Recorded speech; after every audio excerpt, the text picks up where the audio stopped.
Hey everyone, thanks. This is Jim with Pash Fitness. I'm actually doing this live from work where the day is over. All my students have gone before I go to another responsibility. I thought I'd get this live in. It's about the part of the series for parenting, and how this one's entitled basically how your life adjustments that you have to make once you are become a father.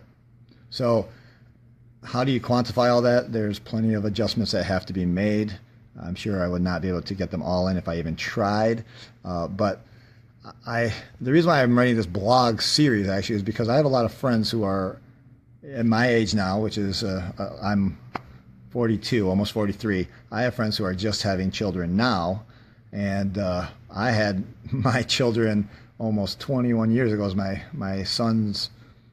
first son was born, Ryan.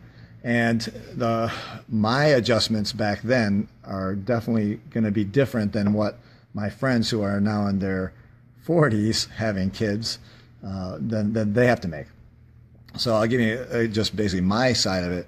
When I was 21, turning 22, we had Ryan, and I had not graduated from college yet. So I was living the life of a rugby player, soccer player, baseball player, all the sports at college, having the party situation, everything. What's up, Jason Pierce? And a lot of my friends, were the rugby players as well. So some of the things that I had to figure out where they fit in my life. I was always hanging out, having a good time, but then I had to kind of figure out, now that I'm a dad, what do I do now? Was it okay to still go and have our socials and go play the rugby games? And over time, I tried to hold on to that as long as I could, but over time, that stuff had to kind of go away. I couldn't justify my time not having any kind of income coming to the house because my wife was staying home so that we could have her care for our one son, and then 3 years later, Alex came along.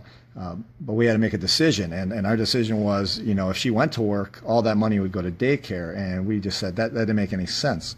So we decided that she would stay home, until they got to school, both of them. And so what I did was basically I just became like the money guy. I worked at a restaurant. I would referee later on in our marriage. I'd go and learn how to referee to make some extra cash for the household, and so I can contribute more to the house so that she could stay home, And other things I had to adjust were, when I would come home, she'd be exhausted as well, So I'd have to learn how to be okay with washing the dishes or doing my laundry. All these things back then, especially when I was a young guy, not the most mature person ever, and I'm still working on that today. No jokes on that. Is that I had to figure out what my role was as a father, but also as a husband. So I had a couple things to kind of deal with. And so for those of you who are going through the aspect now, my friends who are just having kids now, they may have had the relationship with their spouse for a longer period of time than I did back then. And now it's mostly, well, what do you do differently, if anything, or do you just keep everything the same? For us, there was a lot of changes that had to happen in a short period of time.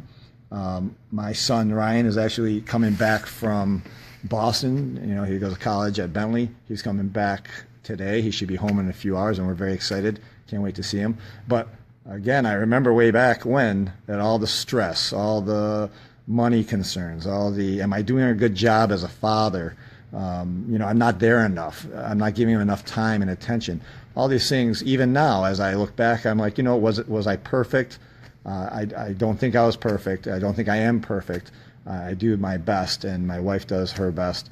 And I'm also aware that some of my friends are single parents, and they have a lot of challenges in that regard that I don't relate to as a parent, but I do remember as a child watching my mom struggle. So it's not easy, and you're not alone, though.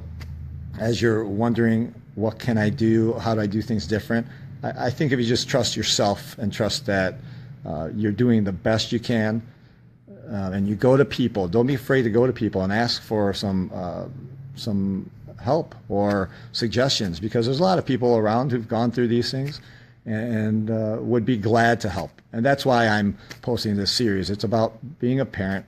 In particular, I said father of boys, but I only title it that because that's what I know. So I think this applies to mothers, potentially of girls as well. So only you guys could really tell me if that's true. I hope this helps a little bit. I'll have a couple more parts to this series coming this week. I really would love to have any comments or feedback that you have. And if you found this helpful, please let me know. If there's anything else you'd like to hear about, I will be making more blogs series in the future. So if you have a topic that you think you'd find valuable, I'd be glad to hear from you. So, hey, Laura, how are you? Thanks for joining. And I hope this was helpful. So please remember, Hash Fitness, our motto is build you first. So don't forget to take care of you so that you can be more important, more healthy, so you can help those that you care about the most. Take care and have a great day.